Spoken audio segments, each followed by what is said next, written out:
Oi pessoal, tudo bem? Depois de muito tempo eu decidi fazer esse vídeo falando um pouco mais sobre a residência em anatomia patológica, como é o mercado de trabalho da patologia, subespecialidades, enfim, tudo que vocês se interessaram e mandaram nas caixinhas de pergunta. Então eu vou começar falando sobre os princípios da residência, né? Então a gente tem a residência dividida em 3 anos, é uma residência de acesso direto, e durante esses 3 anos a gente tem, dependendo dos programas de residência médica, claro, mas a gente tem que ter contato com necrópsia. Existem serviços que têm a necrópsia durante todo o R1, outros que têm a necrópsia durante todos os anos e outros que têm necrópsia em estágio exterior. E a gente tem normalmente esse primeiro ano de contato com as necrópsias para fazer mais aquela correlação anatomoclínica, macroscópica, microscópica e aprender os princípios básicos das doenças, saber integrar a patologia geral com a patologia especial e conseguir elaborar um diagnóstico no relatório de necrópsia. Além disso, a gente já começa no R1 a analisar as biópsias em estágios. Então, por exemplo, no lugar que eu fiz a residência médica, a gente tinha cada mês um estágio, e esses estágios eles compunham tanto ginecopatologia, gastropatologia, patologia pediátrica, sarcoma, partes moles, pele. Então a gente tinha diversos estágios que abrangiam todas as áreas da medicina, né? A gente brinca, né, da cabeça aos pés, e tanto a questão inflamatória como a questão neoplásica, aprendendo a fazer laudos anatomopatológicos e chegar ao diagnóstico com as alterações que a gente estava vendo na lâmina, aprender a interpretar essas alterações e fazer uma correlação com o que o médico enviou no pedido médico, né? No primeiro ano, acho que a maior dificuldade que a gente tem é se acostumar, assim, se desligar dessa vida que a gente vinha tendo na faculdade, com pacientes, ambulatórios, cirurgias, e ir para um mundo muito mais introspectivo junto ao microscópio. A gente fica muito mais entre essa relação, né, com o microscópio, sozinha com você mesmo, e aprender a olhar histologicamente o que é normal, depois ver o que é alterado, reconhecer as células, saber o que é realmente o que a gente espera ver naquele órgão, naquela doença. Então, essa primeira conexão da gente ter essa memória visual, de conseguir enxergar, não só olhar no microscópio, né, mas enxergar aquilo das doenças, é a primeira dificuldade, né? A gente tem que levar em consideração que a gente teve a patologia muito cedo na faculdade, que o contato com o microscópio muitas vezes é pequeno, e essa intimidade com o microscópio ela vai crescendo ao longo dos anos da residência médica, né? Então, no R2 e no R3, a gente já tem um pouquinho mais de intimidade, já começa a enxergar com mais facilidade, já começa a ir mais para o lado de construir o laudo, de levar para checagem com os preceptores aquelas dúvidas que a gente tem, não só chegar para aprender, né? A gente já começa a ter um pouquinho mais de senso crítico para fazer o diagnóstico.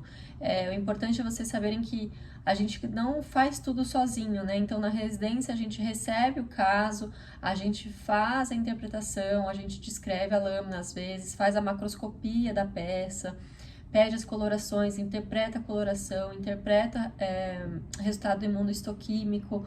Tudo a gente tem essa curva de aprendizado que ela vai melhorando ao longo dos anos. E para a gente balancear se a gente está no caminho certo ou não, é claro que a gente tem que ter um relacionamento entre os colegas da residência muito bom, porque os mais velhos sempre ajudam os mais novos.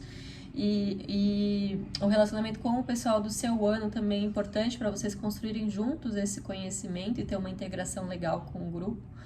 E com isso eu dei muita sorte, eu tive colegas de residência que foram muito bacanas e que a gente realmente tinha essa integração de diagnóstico, de mostrar um caso um para o outro, de participar da checagem dos outros, enfim, isso é muito bacana. E depois que a gente tem esse laudo pré-pronto, a gente vai para a checagem oficial com os docentes, né, com os médicos contratados daquele departamento, onde a gente mostra a lâmina, ele no microscópio com várias cabeças, ou seja, vários olhinhos assim para a gente ver juntos a mesma coisa, e aí é nesse momento que a gente aprende como a pessoa ela lida com a lâmina, o que é importante olhar, o que não é tão importante assim, como integrar tudo, como fazer um laudo seguindo normas e protocolos que a gente tem do Colégio Americano de Patologistas, e da própria Sociedade Brasileira de Patologia, né? Então, a gente vai balanceando esse aprendizado com as checagens, então é muito importante um serviço que tenha checagem com um preceptor, que seja especialista naquela área que ele está checando, então com um dermatopatologista ver as biópsias de pele, com um ginecopatologista as biópsias de colo, vulva, vagina, peças cirúrgicas, e com um especialista em patologia mamária, ver as mamas e assim por diante, por todas as especialidades, né? Então, sempre procurar buscar um serviço que seja completo nesse sentido, para que vocês sintam que estão suprindo todas essas necessidades, né? Acredito que a gente tem esses 3 primeiros anos com uma base muito boa, depende, claro, do serviço de residência, mas se a gente tem uma necessidade a mais em alguma área, no R3 é possível fazer estágios optativos fora do serviço que você já faz residência. Então, eu, por exemplo, escolhi estágios no exterior em 2 áreas que eu gostava bastante, para me aprimorar nessas áreas. E teve gente que, claro, fica no Brasil, vai para outro serviço em São Paulo, ou fora de São Paulo, como em Campinas, em Botucatu, enfim, em vários locais que a gente tem serviços de residência médica bem conceituados, né, com pessoas bacanas naqueles serviços.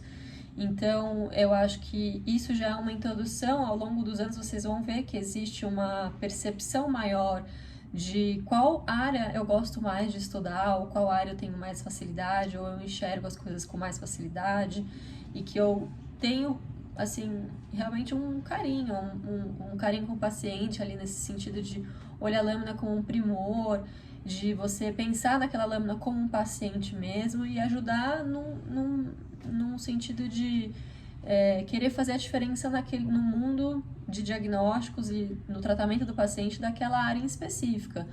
Então, com isso a gente vai escolhendo assim as áreas principais que a gente gosta e vai, claro, não pode se especializar muito rápido, a gente tem que ter essa base de coisas muito frequentes na nossa prática de anatomia patológica no dia a dia, muito forte, muito enraizada, para que a gente possa depois passar para um estágio de subespecialização. Então, a gente tem a possibilidade de fazer o R4, existem alguns serviços que já dispõem de R4, que eu acho bacana até para você ter um ano a mais de experiência, ou um R4 que compreenda várias áreas da patologia, para que vocês realmente tenham esse norte, assim, de escolher realmente qual área que vocês querem estudar um pouco mais, né? E aí, nesse sentido, eu acho que é importante, depois que vocês escolherem uma área específica, não se especializar logo depois que acaba a residência, né? Mas ir galgando um caminho naquela especialidade, seja por iniciação científica, seja por a gente fazer um mestrado ou um doutorado, fazer uma cadeia de publicações naquela área e estudar um pouco mais a fundo, né, as alterações daquela área em específica, mas não deixando de lado as outras áreas que são muito comuns na rotina do médico, até porque quando você escolhe uma área específica, por exemplo, na patologia mamária, que é uma área que eu gosto bastante e trabalho muito com isso, a gente não tem que saber só a patologia da mama, né? A gente tem que ter uma visão generalista, tem linfoma na mama, tem sarcoma na mama, além dos carcinomas mais comuns, a gente tem outros tipos de carcinoma que são às vezes muito parecidos com o de glândulas salivares, com lesões fibroepiteliais. Então, você ter o conhecimento geral e saber interpretar de uma maneira global, mesmo na sua subespecialidade, é muito importante. Então, eu daria como uma dica: não se especializem muito cedo, estudem mais tempo o que é um conhecimento geral de todas as áreas, e depois que você escolher realmente que você quer ficar só naquilo ou um pouco mais só naquilo, fazer realmente o mestrado, o doutorado e ir construindo a sua carreira, né?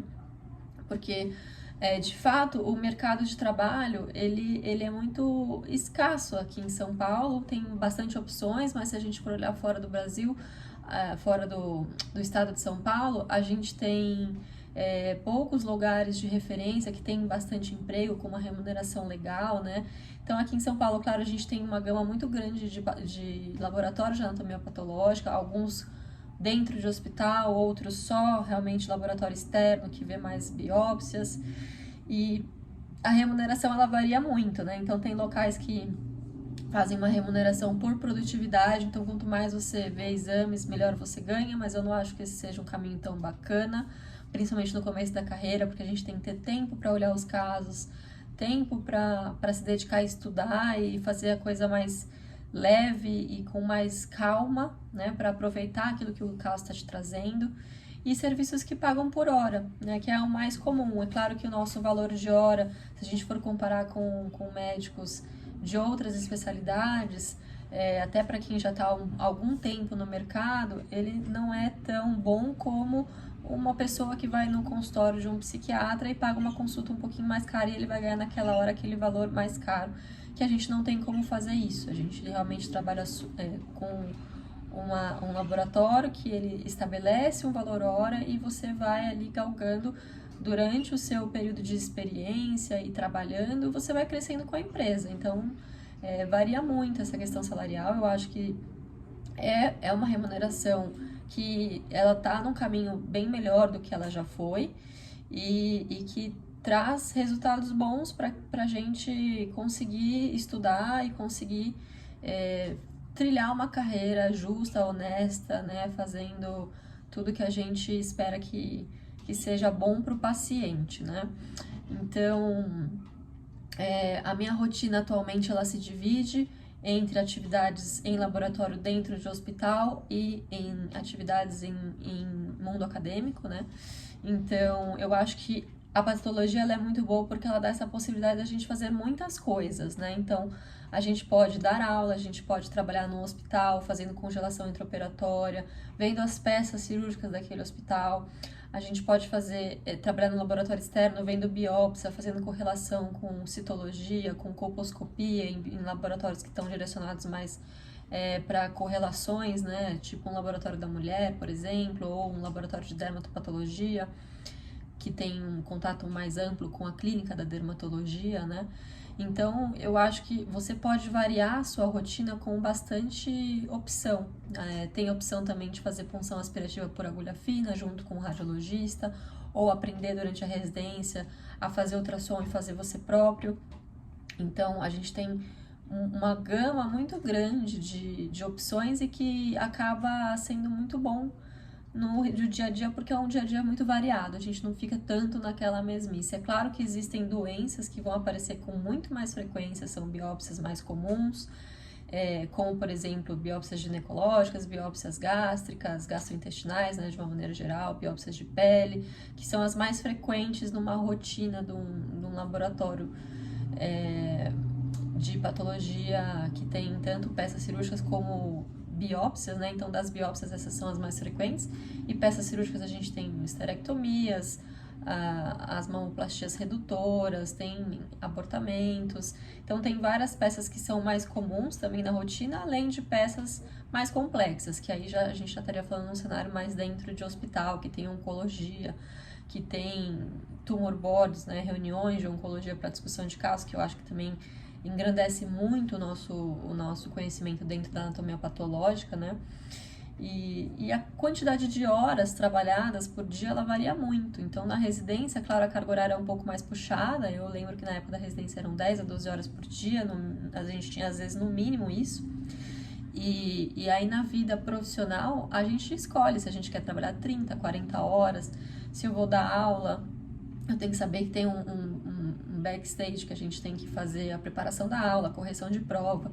Então, tem todo um caminho a ser escolhido. Isso é opcional. Claro que no começo da carreira a gente não tem tantas opções assim, a gente vai acabar escolhendo opções que sejam ou um R4 com 12 horas diárias, ou um estágio no laboratório que também tem essa questão de ser às vezes 10 a 12 horas, ou mais para frente você vai mudando e aí vai adequando a sua carga horária. É um pouco mais flexível do que algumas especialidades, mas é claro, a gente também trabalha bastante, né? Dependendo de como que a gente escolhe os nossos caminhos, né? E me pediram também, antes de eu terminar esse vídeo, uma indicação sobre livros para quem está começando o R1. Então, o R1 é importante você saber histologia. Então, existe um livro que chama Histology for Pathologists, que é bacana, que tem bastante coisa interessante para vocês lembrarem da histologia básica de Junqueira e Carneiro e se aprofundarem mais nas alterações morfológicas daquele tecido. E, é claro, saber muito bem patologia geral, né? Saber os processos patológicos básicos, entender a conexão entre eles. Então, um Robbins ou um Rubin, que a gente consegue... tem aquele capítulo, né? O primeiro capítulo desses livros, a primeira série de capítulos, né? Tem a patologia geral, então... Existem livros menores, mas eu acho que quanto mais a gente souber de patologia geral, facilita a gente aprender a fisiopatologia especial e o desenvolvimento das doenças, né? Eu acho que para quem está começando a residência, a maior dificuldade, eu já falei, é essa intimidade com o microscópio, as relações com pessoas novas e entender de fato o papel do patologista na cadeia da medicina. Saber que a gente constrói um diagnóstico junto com informações clínicas, informações imaginológicas, e que ao longo do tempo a gente vai aprimorando o nosso senso crítico e vendo de fato como é importante o papel do patologista. Mesmo que a gente não tenha um paciente, que a gente não veja o paciente, a gente tem aqui um pedaço muito precioso do paciente dentro dos materiais que a gente pode analisar ao microscópio e que pode mudar a vida dessa pessoa, tanto para o bem como para o mal, mas que muitas vezes a gente consegue ter esse senso crítico de, mesmo quando a gente muda para o mal, se a gente tem um bom serviço e oferece uma boa assistência àquela biópsia, àquele paciente, aquele material, a gente muitas vezes contribui para um estadiamento melhor, para um tratamento específico, mais personalizado, que eu falo sempre, de medicina individualizada, personalizada, né, de ponta, que está super vindo aí com a biologia molecular, com a patologia, se integrando a patologia molecular. Então, cada vez mais a gente tem o conhecimento de genes, de alterações genéticas importantes no desenvolvimento daquelas neoplasias, e isso vem fazendo com que o paciente receba um tratamento melhor. Então, eu acredito que eu tenha cobrido todas essas perguntas que vocês fizeram para mim na caixinha de pergunta. Agradeço a interação de vocês. E se vocês tiverem mais alguma dúvida, quiserem tirar mais alguma dúvida, coloca nos comentários e a gente vai conversando, seja por mensagem, eu estou super disponível para responder as mensagens de vocês, ou comentários, tá? Então a gente se vê por aí. Espero que essa nova fase agora que a gente vai começar no Pathology Tips traga muita informação para vocês sobre a rotina, sobre a patologia geral e algumas áreas específicas que eu gosto mais. Até mais então. Um beijo!